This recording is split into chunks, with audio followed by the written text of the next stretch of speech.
আসসালামু আলাইকুম সকল প্রবাসী ভাই বোনেরা, কেমন আছেন সবাই? আশা করছি ভালো আছেন। আমরা সবাই জানি যে সব সময় টাকা রেট পরিবর্তন হয়, কোনো কোনো সময় টাকা রেট বেড়ে যায়, কোনো কোনো সময় টাকা রেট কমে যায়। আজকেও সৌদি আরব সহ বেশ কয়েকটি দেশের টাকা রেট অনেকটা বেশি পরিবর্তন হয়েছে। তাহলে দেরি না করে জেনে নেওয়া যাক আজকের টাকা রেট। আজকে আমেরিকান $1 সমান বাংলাদেশি টাকায় 122 টাকা 30 পয়সা। আজকে কানাডিয়ান $1 সমান বর্তমানে বাংলাদেশি টাকায় 88 টাকা 65 পয়সা। তারপর রয়েছে ইউরোপীয় ইউরো। ইউরোপের €1 সমান বর্তমানে বাংলাদেশি টাকায় 141 টাকা 77 পয়সা। ব্রিটেনের £1 সমান বর্তমানে বাংলাদেশি টাকায় 162 টাকা 37 পয়সা। নিউজিল্যান্ডের $1 সমান বর্তমানে বাংলাদেশি টাকায় 172 টাকা 34 পয়সা। অস্ট্রেলিয়ান $1 সমান বর্তমানে বাংলাদেশি টাকায় 79 টাকা 11 পয়সা। আরব আমিরাতের 1 দিরহাম সমান বর্তমানে বাংলাদেশি টাকায় 33 টাকা 30 পয়সা। আরব আমিরাতের টাকা রেট গতকালকের চেয়ে আজকে কিছুটা কমেছে। আফগানিস্তানের 1 টাকা সমান বর্তমানে বাংলাদেশি টাকায় 1 টাকা 78 পয়সা।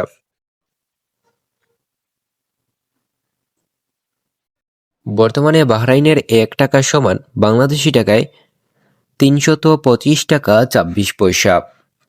বাহরাইনের টাকা রেট গতকালকের চেয়ে আজকে কিছুটা বৃদ্ধি পেয়েছে। তারপর হচ্ছে বুলগেরিয়ান টাকা রেট। বুলগেরিয়ার 1 টাকা বর্তমানে বাংলাদেশি টাকায় 72 টাকা 49 পয়সা। বুলগেরিয়ান টাকা রেটও গতকালকের চেয়ে আজকে কিছুটা বৃদ্ধি পেয়েছে। সুইজারল্যান্ডের 1 টাকা সমান বর্তমানে বাংলাদেশি টাকায় 152 টাকা 10 পয়সা। সুইজারল্যান্ডের টাকা রেট কোনো পরিবর্তন হয়নি। তারপর রয়েছে ব্রাজিলের টাকা রেট। ব্রাজিলের 1 টাকা সমান বর্তমানে বাংলাদেশি টাকায় 22 টাকা 05 পয়সা। ব্রাজিলের টাকা রেটও গতকালকের চেয়ে আজকে কিছুটা বৃদ্ধি পেয়েছে। এরপর রয়েছে মিশরের টাকা রেট। মিশরের 1 টাকা সমান বাংলাদেশি টাকায় 2 টাকা 51 পয়সা। মিশরের পাউন্ডের রেট গতকালকের চেয়ে আজকে কিছুটা কমে গিয়েছে।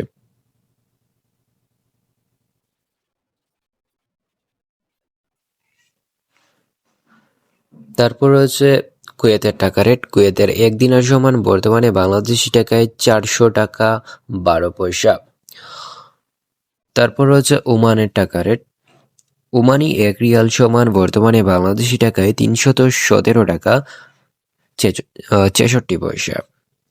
তারপর হচ্ছে কাতারের টাকা রেট। কাতারি 1 রিয়াল সমান বর্তমানে বাংলাদেশি টাকায় 33 টাকা 60 পয়সা। এরপর রয়েছে সৌদির টাকা রেট। সৌদির 1 রিয়াল সমান আজকে বাংলাদেশি টাকায় 32 টাকা 61 পয়সা। তো এই ছিল আজকের ভিডিও। নতুন ভিডিও পেতে চ্যানেলটি সাবস্ক্রাইব করে রাখতে পারেন। ধন্যবাদ সবাইকে।